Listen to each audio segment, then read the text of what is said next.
सतलोक के अंदर ऐसी ही सृष्टि है, ऐसे ही मनुष्य, वह पशु पक्षी नहीं है, ये कीड़े मकोड़े नहीं है। वहाँ सदाबहार वृक्ष हैं और सदाबहार वहाँ के काजू किस्मत सेब संतरे और फल फूल फ्रूट सारे सदाबहार हैं। वहाँ जाने के बाद प्राणी ना वृद्ध होता, ना उसके अंदर उसकी मृत्यु होती। अपने आत्मा यदि हमने वहाँ जाकर के नए धक्के खाने हैं, डोट बन कर घूमना, क्या आनंद होया? वो खाक आनंद है। मोक्ष का अर्थ होता है जैसे कोई बंधन में ना हो। हम यहाँ कर्मों के बंधन से बंधे हुए हैं, वहाँ कर्म नहीं है। निष्कर्म में मोक्ष प्राप्त होता है, बिना किए प्राप्त होती हैं सब सुविधाएं, उसको निष्कर्म में मुक्ति मानते हैं। तो वहाँ जाने के बाद देखो, आप देखते हैं प्रत्येक व्यक्ति चाहता है काम थोड़ा करूं, ना करूं तो घना बढ़िया और सुविधा सारी हो। यह आभास कहाँ से हुआ? क्योंकि हम ऐसे स्थान पर रहते थे, वहाँ हमने काम तो करना ही नहीं पड़ा था, सुविधा नरी थी, आगे पड़ी रही थी। फिर दूसरा कोई बूढ़ा होना नहीं चाहता, वृद्ध अवस्था को कति पसंद नहीं करते, यानी 80 साल तक भी बाल काले करते रहे हैं और दांत कृत्रिम टडवाए ले हैं, अब कुछ बूढ़ा सा ना दिखो हैं। और फिर मृत्यु कोई नहीं चाहता, और दोनों कंपलसरी। ये तो यहाँ का यूनिवर्सल ट्रूथ है,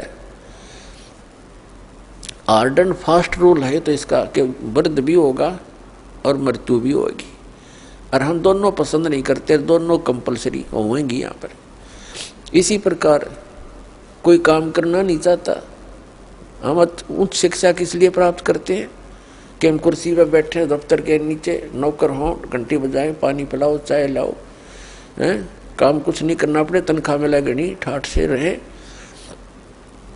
तो ये हमारी प्रवृत्ति जो यहाँ हम एक नकल कर रहे हैं, एक लकीर पीट रहे हैं सतलोक के उस सुख को भूल कर, उसको छोड़कर, और वो वहीं प्राप्त हो सकती है बबूल के पेड़ पर। यदि कोई आम खोज रहा है बबूल के वन में और वहाँ कोई आम ढूंढ रहा है, उस जैसा मूर्ख नहीं। तो हम इस बबूल के वन में, इस काल के लोक में, और वो सुख खोज रहे हैं सतलोक वाले। यहाँ के स्वर्ग महास्वर्ग में भी वो सुख नहीं है। तो वो बातें परमात्मा ने हमें याद दिलाई है। तो प्रसंग चल रहा है कि सतलोक के अंदर आपको मनुष्य शरीर मिलेगा। वहाँ 3 पोर्शन है सतलोक के। जैसे अपने कैपिटल है, राजधानी है दिल्ली, और दिल्ली एक स्टेट भी है। तो दिल्ली का जो बाह्य दिल्ली है, ग्रामीण क्षेत्र है जो, वो तो समझो बाहर की दिल्ली। फिर बीच का बाजार आ गया, और फिर प्रधानमंत्री यानी अपना सेक्रेटरीट जो राजधानी स्थल है। ऐसे ही वहाँ का विभाजन है। तो बाह्य जो क्षेत्र है कति बाहर के साइड का सतलोक का, उसमें बाग बगीचे, फल, झरने, नदियां बह रही है। उसके नेक्स्ट जो सेकंड पोर्शन है, उसके अंदर पूरे आपके बहुत सुंदर सुंदर महल बने हुए जो खाली पड़े हैं, जहाँ से आप आए हो छोड़कर। एक एक परिवार का पूरा द्वीप है। जैसे आप किसी भी अधिकारी, कर्मचारी या पैसे वाले सेठ के मकान को देखोगे, वो क्या बनाता है, बड़ी कोठी हो, एक अच्छा आगे आंगन हो, लान जिसे बोलते हैं, और उसके अंदर फल फ्रूटों के पौधे पादे लगे हों, बगीची बनी हो, झरना लगा रखा हो, तालाब हो। इस तरह की हम सुविधा खोजते हैं। और हम पिकनिक मनाने जाते हैं, पहाड़ देखने आ जाते हैं, बड़े बड़े सुंदर स्थान, झरने देखने जाते हैं। ये हमारा स्वभाव वहाँ से बना हुआ है। और यहाँ तो हम जाते हैं, वहाँ जेब कटवा कर आ जाते हैं। 10,000 रुपये ले गए कुल्लू और मनाली मई जून जुलाई में, और अपने पैसे खर्चो, वह कुछ दिनों के लिए इधर उधर सैर सपट्टे करो और पैसे बर्बाद करके वापस आ जाओ। यहाँ का तो ये सुख है। और सतलोक में जाने के बाद वो कभी अभाव नहीं, कोई खर्च नहीं, और किसी किस्म का कोई वह दुख नहीं। अब हम कोई मरना नहीं चाहते, और ये परिवार बना रहो, हम मरा नाम न कति जरूरत नहीं, चाहे दुखी और भी हो जावा। हम यहाँ से नहीं जा सकते, जरूरत ही नहीं हमने जाने की फिर। लेकिन यह मृत्यु खतरनाक हमारे लिए और वृद्ध अवस्था, और ये सारा वहाँ होगा और वहाँ फिर दुख नहीं, कोई काम नहीं, अपना बहुत ही सुविधा है आपको। वहाँ भी आपको परमात्मा की याद बनी रहती है, परमात्मा की जो सिमरन वहाँ भी आपने करना होता है। उस सिमरन का इतना आनंद आता है, कई व्यक्ति सोचते हैं फिर वहाँ करें क्या, वहाँ परमात्मा की याद, वहाँ बहुत सब सुविधाएं हैं जो या वर्णन नहीं कर सकते। वहाँ आपको पता भी नहीं चलता कितना समय बीत जाता है और आप सदा सुखी रहते हो।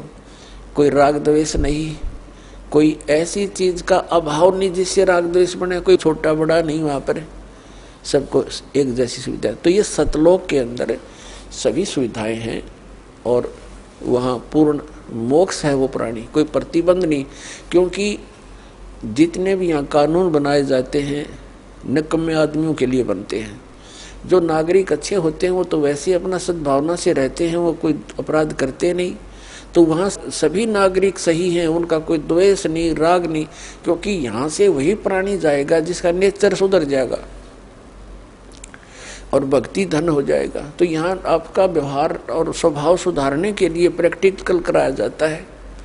तो आप यहाँ आते हो सत्संग में, आप यहाँ आकर के एक तो ज्ञान सुनते हो, ज्ञान सुनो, फिर ज्ञान के ऊपर अमल करो कि जो वचन कहे जाते हैं ये किसी डूम बाट के गीत नहीं, ये परमात्मा का दिया हुआ मार्ग है, परमात्मा के दिए हुए वचन है, ज्ञान है। और आप यहाँ आए किस उद्देश्य से हो इतनी दूर? आप ज्ञान सुन के उस पर प्रैक्टिकल करें, उसको अपने उसको अंजाम में लाए, उस गाइडलाइन पर चलें। अब जैसे यहाँ आते हो आप, यहीं से अपने आप को सुधारना शुरू करो। जैसे सभ्य लोग होते हैं, बस में बैठे और कोई देखा कोई वृद्ध है, उसको कहते हैं अपने साथ एडजस्ट कर लेते हैं, आओ आप बैठ जाओ। और कुछ ऐसे नेक होते हैं अपनी सीट छोड़ देते हैं, आओ जी आप बैठ जाओ। तो पुछले पुण्य कर्मी प्राणी है वो, ऐसे स्वभाव जिनका बना हुआ है। अरे किन्हों का क्यों खड़ा रहे, तो वो कैसा व्यक्ति है। तो ऐसे ही आपने ये एडजस्टमेंट, ये प्रैक्टिकल यहाँ करना है। किसी चीज़ की कोई अभाव हो भी जाए तो उसमें ज़्यादा व्याकुल नहीं हो, अपने आप को एडजस्ट करना सीखे, एक दूसरे को अपने साथ सेट करके अपना टाइम ऐसा बढ़िया बितावा। 3-4 दिन यहाँ रहो इतने, तो इसी प्रकार उन्हीं को वहाँ जाएगा जिसका स्वभाव भी बदलेगा और आपका अंदर अभिमान कम हो जाएगा। अभिमानी प्राणी वहाँ नहीं जा सकता। तो यहाँ से आपको बिल्कुल सुधार के और भक्ति से परिपूर्ण करके तो वहाँ भेजा जाएगा। तो वो व्यक्ति फिर वहाँ जाकर एक सभ्य समाज बन जाएगा। वहाँ विकार होते ही नहीं, क्योंकि वो शरीर ऐसा नहीं है, वहाँ विकार नहीं। तो कहने का भाव ये है कि वहाँ जाकर के हमने वो सब सुख प्राप्त होंगे।